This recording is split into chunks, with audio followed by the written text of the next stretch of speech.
कैसे होगा, ये एक विषय होना चाहिए। जी अधीर जी, आज नेटवर्क लगता बहुत जा रहा है, आपका भी विषय चला गया, फिर उसके बाद में दिनेश जी का भी चला गया था।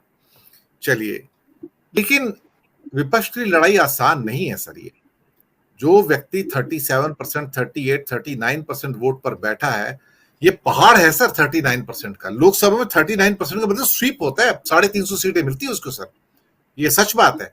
पिछली बार तो 37 पे ले गए थे 350 एनडीए, इस बार 39 का एवरेज अब आ रहा है, जो लेटेस्ट सर्वेज आ रहे हैं। कांग्रेस की सीटें बढ़ेंगी, मैं ये नहीं कह रहा हूं, लेकिन 29% पे आप लोकसभा चुनाव नहीं जीत सकते। 39% है, तो वो मोदी का करिश्मा बरकरार है।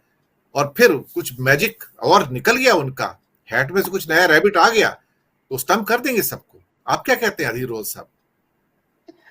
विनय जी धन्यवाद। देखिए, मोदी जी की हैट में कितने रैबिट है ये अभी देखना बाकी है, और प्रोफेसर साहब हंस मुस्कुरा रहे हैं हल्का हल्का, लेकिन एक साफ सी बात है कि मोदी जी के हैट में जितने रैबिट थे वो अब निकल चुके हैं और फेल भी हो चुके हैं। अच्छा, अभी दिनेश जी ने जिक्र किया कि हिमाचल में 4 लेन, ये, और आपने भी जिक्र किया नितिन गडकरी का, ये वही नितिन गडकरी है दिनेश जी, और यही उसी एनडीए सरकार का मंत्री है। हिमाचल में आके 68 नेशनल हाईवे बनाने की घोषणा करता है। आप सोचिए, हिमाचल जैसे प्रदेश में 68 नेशनल हाईवे बनाने की बात भारतीय जनता पार्टी और नागपुर से तैयार हुए जिनकी ख्याति पूरे देश में की जाती है, गडकरी अच्छा काम कर रहा है, गडकरी अच्छा काम कर रहा है। खाक अच्छा काम नहीं कर रहा है गडकरी। गडकरी साहब के बारे में सबको पता है कि गडकरी साहब क्या कर रहे हैं। गडकरी साहब उस सड़क में हाथ डालते हैं जहां से पैसा खाना है। ये इन मंत्रियों का हाल है। और साफ सी बात है, आप महाराष्ट्र में रहते हैं और हम उस तरह यूनिवर्सिटी में पढ़ते थे, जब मुंबई से पुणे के लिए हाईवे सबसे पहला देश का, इस तरह की चीजें हैं। ठेकों में सबसे ज्यादा पैसा कहां बनता है ये हम सभी जानते हैं, और इतना अनुभव सभी के पास है कि जो भी नया ठेका होगा, और जो हिमाचल में 25 करोड़ की बात दिनेश जी कर रहे हैं, वो भी ऐसे ही पावर प्रोजेक्टों से संबंधित एक मामला था। तो ये जो सारी चीजें हैं कि 68 नेशनल हाईवे हिमाचल जैसे छोटे प्रदेश में बनाने चले थे, ये एक भी आप विश्वास नहीं करेंगे 10 किलोमीटर के एरिया में भी नेशनल हाईवे बनाने चले थे गडकरी जी। ना आज तक उसकी कोई प्रोजेक्ट रिपोर्ट तैयार हुई, ना कोई चीज पता नहीं चली। 4 नेशनल हाईवे हिमाचल में बनाने चले थे, बेड़ा गर्क कर दिया गया है हिमाचल का। आए दिनों उसके दिन बरसात के दिनों में लोग उसके नीचे मरते हैं, कोई डिजाइनिंग प्रॉपर नहीं थी, सिर्फ उसे तैयार कर दिया गया। और 12 सालों से वो इनके 4 नेशनल हाईवे तैयार नहीं हो पा रहे, किसी को मुआवजा नहीं दे पा रहे हैं, किसी को कुछ नहीं कर पा रहे हैं। ये जो हमारी बहस का मुद्दा है कि वो 150 किलोमीटर का बेंगलुरु मैसूर तो तैयार हो गया, शानदार सर, 10 लेन का बहुत शानदार हाईवे बनाया, सही बात है, वो तो तैयार हो गया सर। दिनेश जी, दिल्ली मुंबई भी बन रहा है, उसे भी अभी 10-12 साल लगेंगे, और हालांकि 2024 के आसपास उनका इरादा है कि हम 40% दिखा देंगे।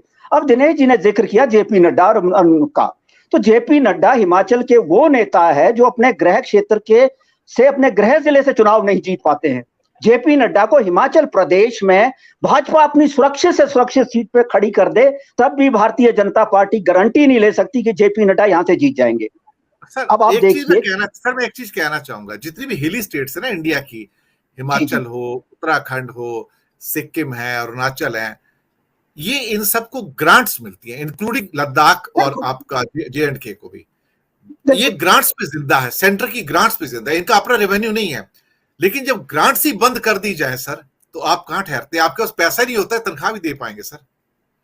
बात वही है दिनेश जी कि हिमाचल जो दुनिया की सबसे बड़ी पार्टी होने का दावा करते हैं, उसका राष्ट्रीय अध्यक्ष हिमाचल से आता है, लेकिन उस प्रदेश के साथ ये हो रहा है। इस प्रदेश से केंद्रीय मंत्री वहां पर हैं जो आजकल नरेंद्र मोदी के सबसे दुलारे हैं, लेकिन हम सभी को पता है कि कृषि आंदोलन की विफलता के बाद नरेंद्र तोमर कहां गए। आज नरेंद्र तोमर का कहीं नाम लिया जाता है, कहीं दिखते हैं नरेंद्र तोमर?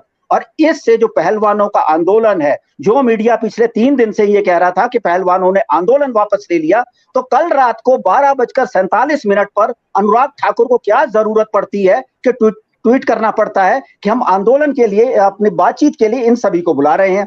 और आप देखिएगा, इससे जो पहलवानों का आंदोलन है ये काबू से निकलता जा रहा है। अगले कुछ दिनों में अनुराग ठाकुर कहां होंगे केंद्रीय मंत्रिमंडल में, कहीं उनका हश्र भी नरेंद्र तोमर जैसा ना हो। तो ये सारी चीजें हैं। लेकिन जो हमारा मुद्दा है जिस पे हम बात कर रहे हैं कि नरेंद्र मोदी को हम कमजोर समझ रहे हैं। देखिए, कोई नरेंद्र मोदी को कमजोर नहीं समझ रहा। नरेंद्र मोदी को अगर कोई कमजोर कर रहा है तो खुद नरेंद्र मोदी कर रहे हैं।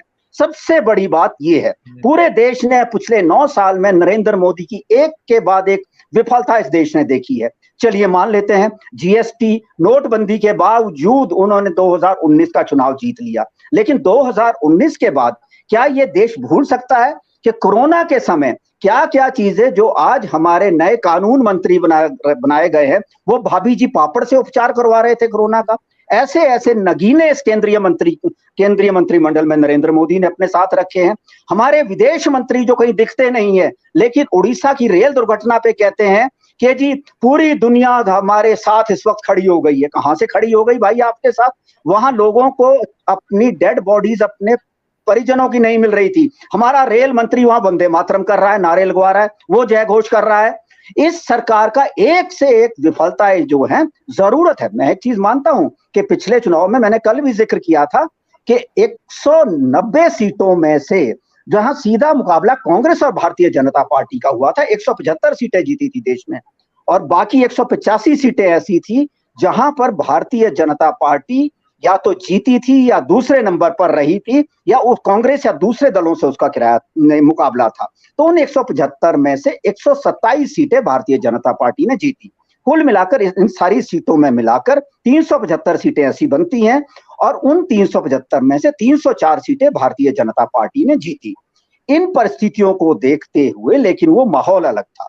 आने वाले अभी 1 साल, या अगर नरेंद्र मोदी चाहे, या जैसा आप जिक्र करते हैं कि जल्दी भी चुनाव करवा सकते हैं, कि जो हवा उन्हें मध्य प्रदेश, छत्तीसगढ़ और अब राजस्थान से मिलनी शुरू हुई है, कि राजस्थान में कांग्रेस का ग्राफ जिस तरह से बढ़ रहा है, उस हालात में नरेंद्र मोदी ये जो 4 राज्यों से संकेत मिलने हैं, उन्हें दबाने के लिए कहीं लोकसभा चुनाव जल्दी ना करवा दें।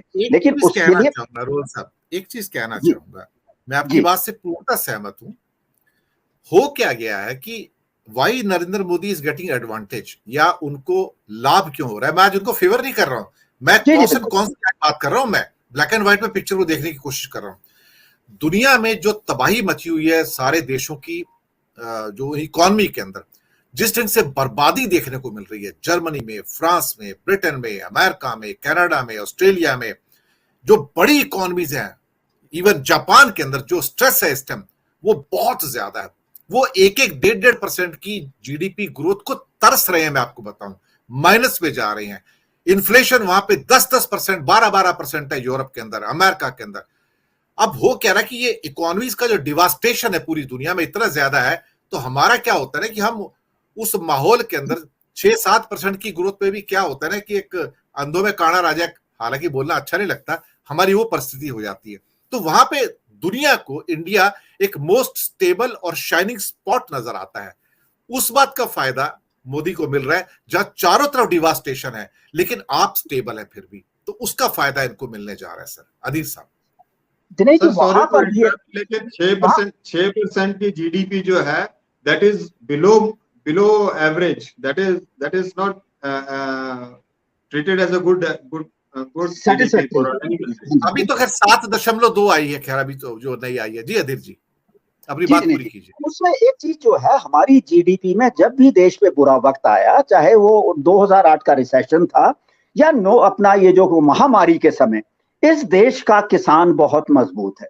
जिस बात का जिक्र प्रोफेसर साहब ने किया, और जिस किसान को हम भुला देते हैं, जिसे हम एमएसपी देने के नाम पे बार बार धोखा करते हैं, जिसके फर्टिलाइजर, केमिकल्स, बीज तक उसे समय पर नहीं मिलते, पानी की जो योजनाएं हैं वो नहीं मिलती, तो इस देश में एग्रीकल्चर सेक्टर इस देश की इकोनॉमी को हमेशा बचा ले जाता है कहीं ना कहीं। और आप फिर भी देखेंगे कि अभी जो नवंबर दिसंबर तक इस जो रिसेशन है दुनिया भर में, और आप तो आर्थिक मामलों में हमसे कहीं ज्यादा जानते हैं, नवंबर दिसंबर तक उसका असर साफ तौर पर दिखने लगेगा। और उसका अगर कहीं 10%, 15% असर भी हिंदुस्तान की तरफ आता है, तो आप देखिएगा कि हिंदुस्तान की इकोनॉमी और जो हमारी अर्थव्यवस्था है उस हालात में नहीं है कि आगे के लिए हम संभल सकें।